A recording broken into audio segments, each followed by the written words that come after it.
Over the course of this year, we have had hundreds of beers. Today, we're going to tell you our favorite one of the year. Glenn, I'm going to school you on how Philly became such a great beer city. He's Professor Joe Sixpack. I'm Glen Macnow. We're at the Conshohocken Brewing Company, Bridgeport Brew Pub, and this is What's Brewing.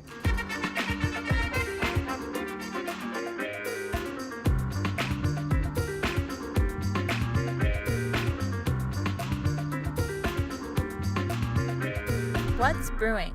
Brought to you in part by Monco Makers, powered by the Valley Forge Tourism Board. Download the app. Partial funding provided through a grant from the Pennsylvania Malt and Beverage Industry Board.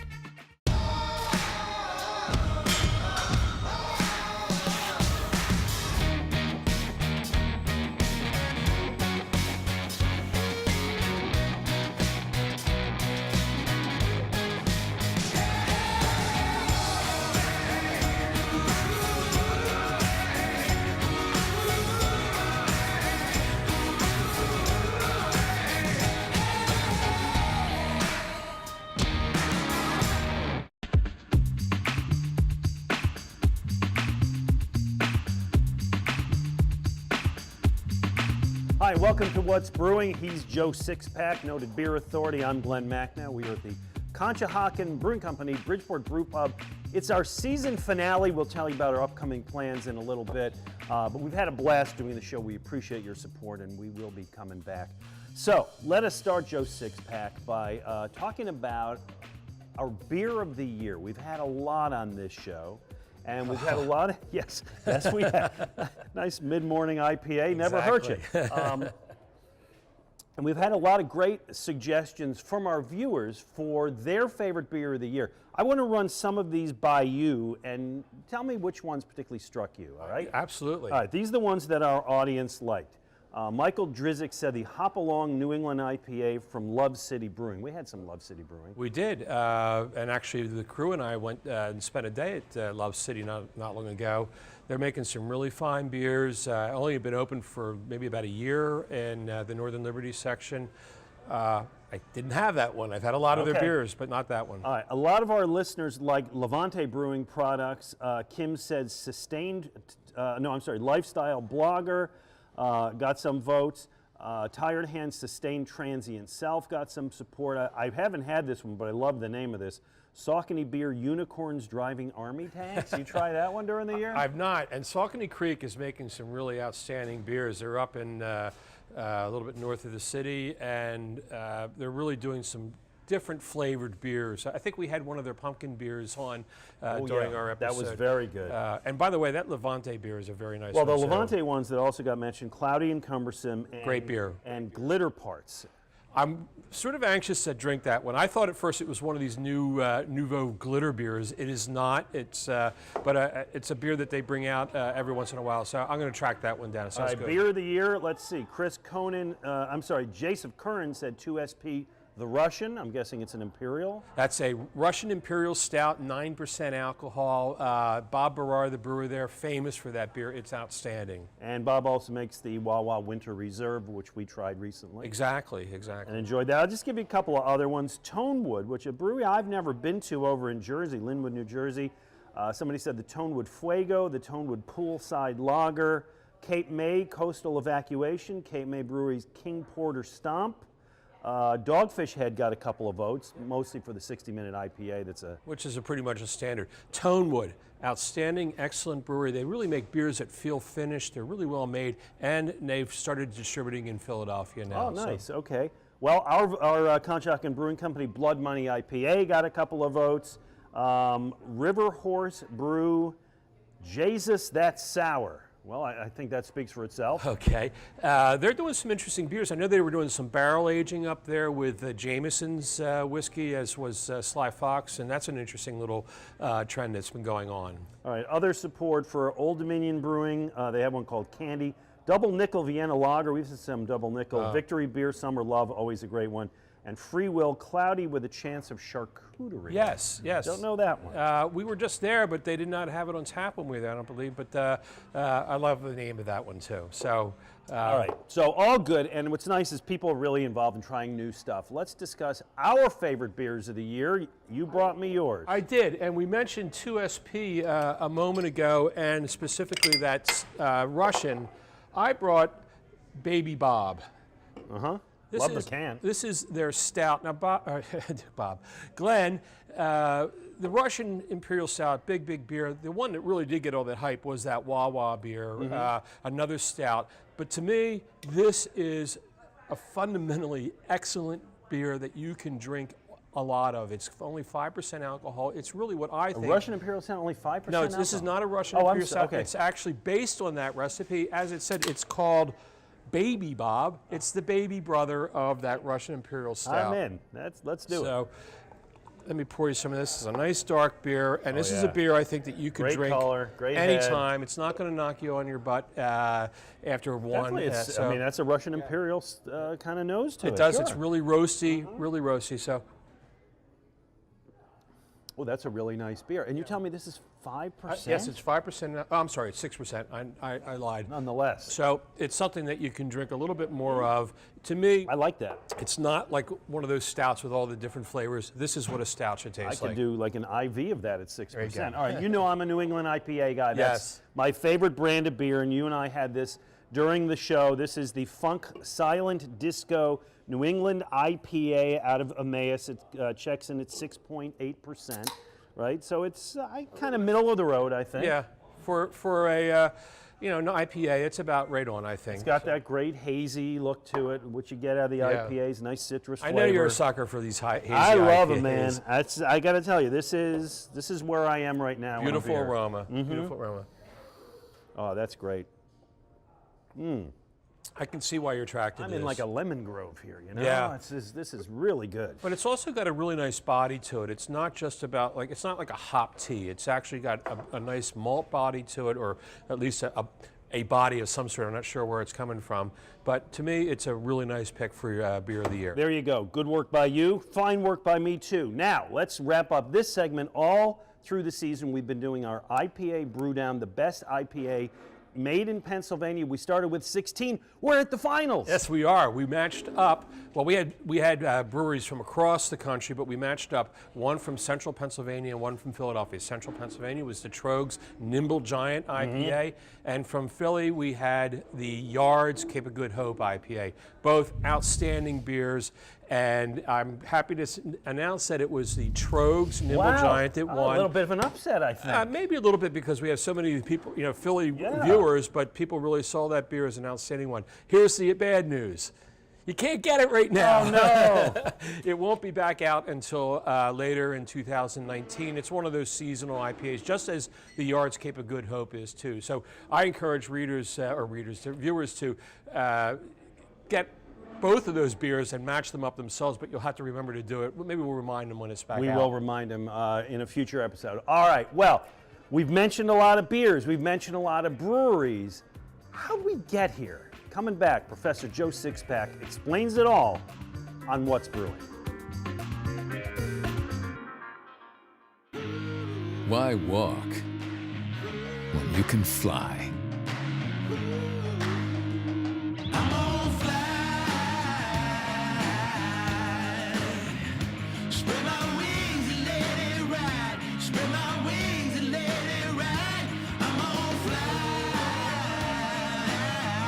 Tap into your inner eagle. Yingling Traditional Lager. Spread your wings.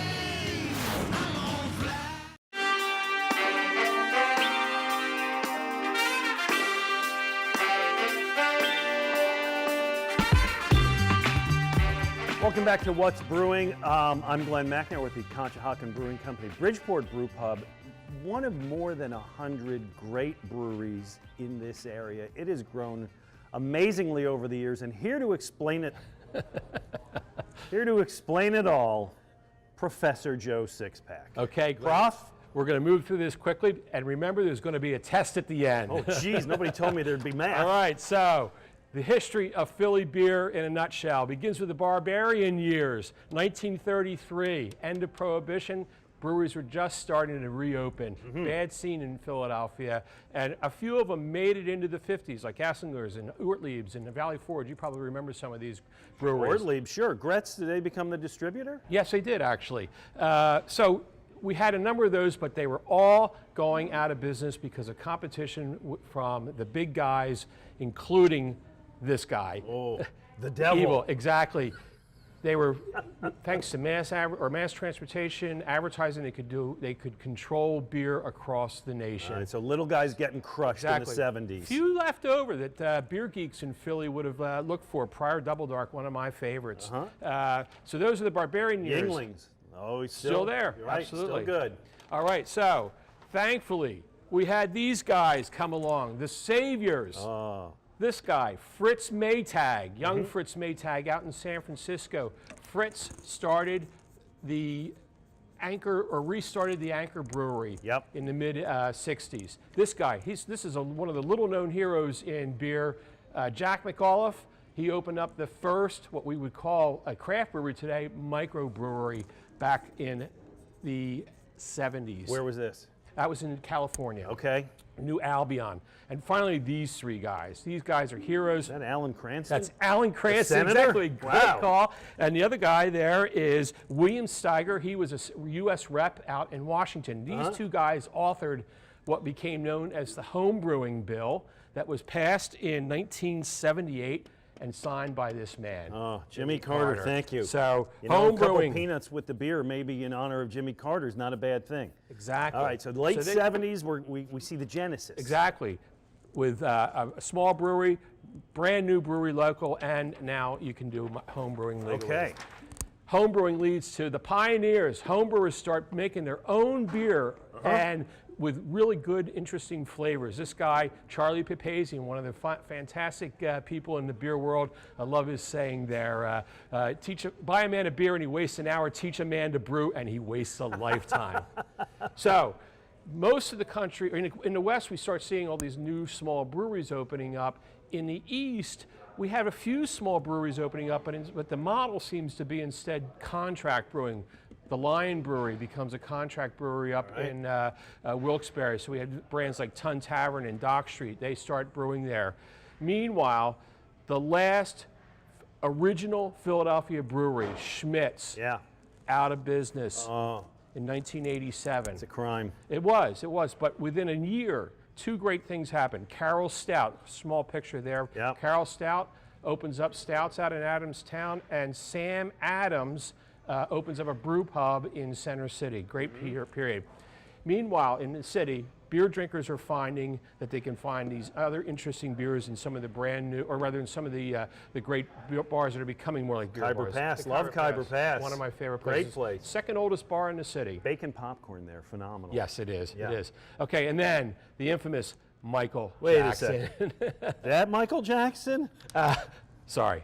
That Michael Jackson. Michael Jackson, the British beer writer, Yeah. starts coming to Philadelphia to have annual sort of beer lectures and festivals. So how are we doing on time here? We're all right. We're there. All right, the Great Awakening is this, 1994-96 is the most important years of this whole growth. April 30th, 1995, Philadelphia's first major beer festival. 5,000 people show up at it at the old convention center in West Philly. And these are some great old names. Victory, well, they're still here. Right. Victory and Yards and Trogs. Right. And Red Bell, one of the early ones. We had a guy writing a magazine, Jim Anderson, called Beer Philadelphia, that took off. More beer bars starting to open up, like Standard Tap and so on. Great. And Monk's beer shirt. bloggers, including yours truly. Joe Sixpack. Starts writing. God, in you this look period. young there. I do, don't I? Start writing about beer and start to educate the public about the So the mid to beer late subject. 90s, it's becoming a thing. It I'm is. with you. It All is. right? It's a turning point. However, we get to a point where from late 90s to 2012, where we had sort of this wonderful growth going on in the amount of beer bars that were out there. But unfortunately, at the time, only 8 breweries operating within the city. And you know, there just was, for whatever reason, well, I'll tell you what the reason was. There was a stagnation that was caused by sort of a glut of regulations by the city and our friends at the LCB. They were making it hard to distribute good beer and open up these small breweries. Okay.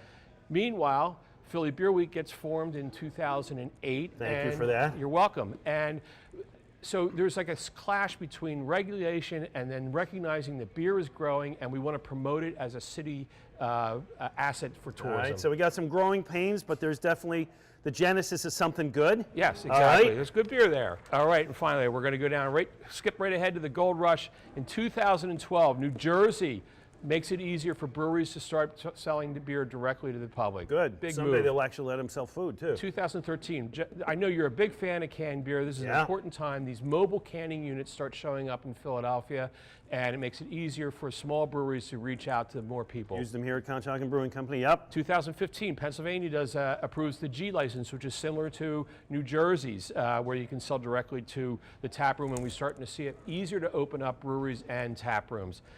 It's starting to grow now, though. Yes. Victory opens up as a partnership with a hedge fund, so they're growing. So some of these yards and Victory and some of the other breweries, Flying Fish, they grow into bigger breweries Big at this regional point. breweries. Until finally, last year, the 2018, we had 23 breweries opening up in Philadelphia alone. So what does the future hold, Okay, Ojo? 2019. Professor Sixpack. All right, I'll reveal this. So this is my prediction. I'm so nervous here. For 2019, the Philadelphia area will have 160 breweries operating. Wow, and our goal is to get to every one. We will. I feel so much smarter now than I did 7 minutes ago. You will be tested. That was brilliant. I hope you learned something and had a good time, because I did too. Coming up, we're going to interview two of the guys who are among these great brewers from Conshohocken Brewing Company right here on What's Brewing.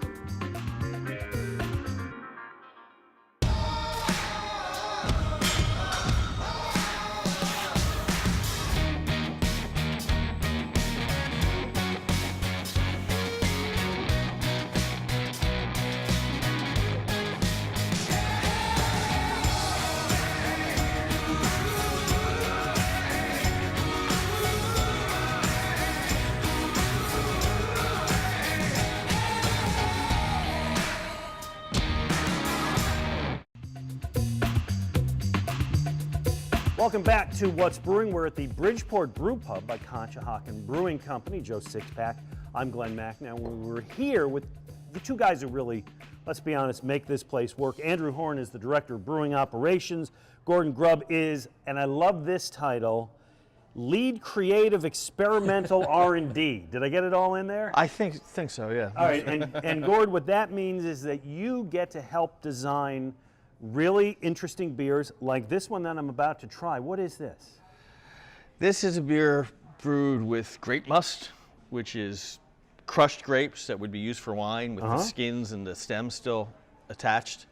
So a bunch of Pilsner malt, some grape must used in the whirlpool, fermented with Norwegian farmhouse yeast, then aged in barrels with more grape must. Wow, all right. Then dry hopped. Then dry. Yeah. All right, a lot going on. The name of this beer is? Time slips away. Okay, and what's the ABV on this? 9.4? Oh, this is, time will Let's slip guzzle away. a few of these. Yeah, time could slip away. That's a pretty challenging beer to be making. Oh, it's nice. Yeah, it's got a nice tartness to it. I enjoy it, and surprising that it's that high of alcohol. So, Thanks. I'm happy to see, and thanks to Gordo here for coming up with or making great experimental beers, and I'm happy to see that from a brewery. It seems like you're sort of reaching a point where you're sort of branching out a little bit more with the kinds of styles that you're making. I'm interested in where Conchi Brewing is right now and where it's headed. So you've got several locations right now, Andrew. We have 4 locations right now, 2 tasting rooms in Havertown and Phoenixville, and then we have the brew pub here, where we do our small batch experimental, thinking outside the box stuff, and our production brewery in Conshohocken. But we're on the verge of opening a 5th location where we're going to move the lion's share of our production to. If you guys have ever seen our Conshohocken location, we are packed in there Tight like as a can of sardines. Absolutely. And, we're going to have some space. We're going to be able to do stuff. You're going to be able to spread your elbows a little bit Yeah, and do some yeah. work. You That's know, big news. That's great. Yeah, To we're see gonna- another big production brewery opening up like that. Let's talk about how some of the styles have evolved from the time we've opened. Always been very IPA heavy. This Type A IPA, I think, is maybe, if not the first, one of the first that you guys have started making. Still a standard. The ESB, the Puddlers Row, this one, which has won some national awards we've been making. But you know, where are you taking it? Where are we going? I mean, we're not going to get away from the Puddlers Row. That's my baby. Thank you. That's my baby. I've been making that recipe for longer than I've been working here. And the Type A still sells like gangbusters. If people like it, we're still going to keep making it. But you know, having wider distribution and having more retail outlets is going to let us flex our muscles a little bit more, do some insane things like mixing grape must and beer, trying out new experimental, you know, Norwegian Viking farmhouse yeasts and crazy barrel aging stuff. So it's kind of the best of both worlds as a brewer. We're making beer that we want to drink. We're making beer that we can drink 6 of while we watch a football game, and then we're making beer that we don't even know how it's going to turn out. I know that one of the things you're looking at to do next is a Brut IPA. I'm not even sure what that is and what that means. What's that going to be, and when can we expect that? Brewed IPAs are they're sort of a reaction to the hazy IPAs, which have like extra body and sweetness. Oh, don't lose the hazy IPAs, man. Those are my favorites. We can do them both. Okay, It's good. a separate thing. All right, good. These 100%, all the sugar, it'll be fermented. It'll the same body as carbonated water. Wow. Yeah. Yeah. So it's like there's nothing between you and the hop. Crisp, really. Really crisp, Crisp, champagne dry. Wow. super dry, bone dry. And then there's nothing, it's like all that's left is hop oil. So there's nothing between you and the hop. So- it is truly a hop expression with nothing else. Given the fascination with these New England IPAs, do you believe that people want a beer like a Brut IPA? You must, but who's gonna drink it? Not the same people, probably. Yep. Yeah, you'll like it. Oh yeah. I mean, I think they both have their place. The New England IPA was kind of a reaction to the West Coast IPA and bitter IPAs in general. The Brewed IPA is kind of a reaction to that. It's not overly bitter, but it's clear, and it's kind of showing that clear beer can still have flavor, and it's bone dry. It doesn't have to have this thick, fruity, Sugary. like sugary mouthfeel. Right. So there's room for both, and I think that that's one thing that we've done really well, is just kind of make beer for everybody. Like we have our personal favorite styles, but as brewers we like doing what we do, and you got to brew different beers. So we brew Scotch ales, we brew stouts, we brew Brewed IPAs, we brew pilsners. We want to flex our muscles. With the big boy brewery coming in, and you're going to have more space to operate, I know that it's been tough to do some beers because they take a lot of time, and we don't, you sell them as fast as you make them. Does this mean you have the chance to do more lagers, more pilsner, more things that require a little more time? We'll have the chance to do a lot of different things that we haven't had the chance to do in the past, and we're upping our scale significantly. So it's kind of like, well, if we can sell it, we'll make it. Yeah. Because there's going to be a lot more kegs of whatever beer we're talking about going around, but we're going to have the technological capability to make some of these styles that we haven't been able to. Will you have a canning facility there as well? Probably, maybe, hopefully, soon in the future. That's in the works. This is all still rolling. You send your beers out to be canned elsewhere. How much of a hassle is that for a Well, brewer? we bring the canning line. you bring in. you have a mobile unit that we use a local mobile unit, and they come in. That's an incredible hassle. It's an amazing thing to watch, though. Yeah. It's an incredible hassle, especially where we are now with how little room that we have. Right. So at the new facility, we'll probably still be bringing the guys in, semi-regularly until we can do that on our own. That's everyone's goal. No one wants to marry themselves to a mobile canner forever. So, but the new facility, the new tanks, and the new freedom that we're going to have, we'll have more varieties available in cans more often. So there'll be some like in-house only varieties in cans. There'll be some other cans that reach distribution that wouldn't before. So everyone's happy about it. Well, the distribution's been getting bigger now in PA, in Jersey, all the way down to the shore. And I was in Delaware last week for the unveiling of Conshohocken Brewing Company in Delaware. And I got to tell you, people were excited to get it. That's So, neat. Well, I'm happy to see it too. I've known both of these guys for a little while since Andrew goes back to Yards Brewing, that some folks might remember him, and Gordo has had a checkered history. No, I first met Gordon at Nottingham, I guess, but you've been around a little bit too. Well, I mean, I haven't really gone anywhere. In It's Philly, been a long time. a familiar face in Philadelphia. Yeah. It's been, yeah. There you go, and doing a great job. Guys, it's great to have you on, and obviously as somebody who's involved in Conshohocken Brewing Company, I am delighted with what's going on in the future, and these guys they're artists, they're brilliant. Joe Sixpack, to our friends at Conshohocken Brewing Company, Gord, Andrew, thank you so much. We'll be back with more on What's Brewing.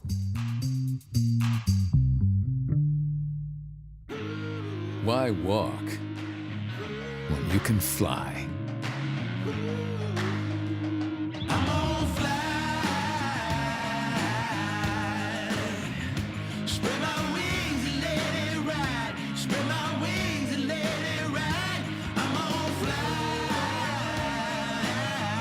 Tap into your inner eagle.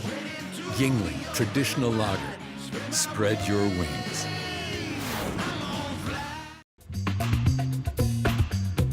Wait, so hold on. You make this beer in a dumpster in the back, and anything that falls from the sky, including out of birds and Yep, and there you go with drunks and cigarette butts. there you go with the bad attitude Comes again. into this. Welcome back to What's Brewing. Joe Sixpack, Glen Macnow, and this is our final episode of the season.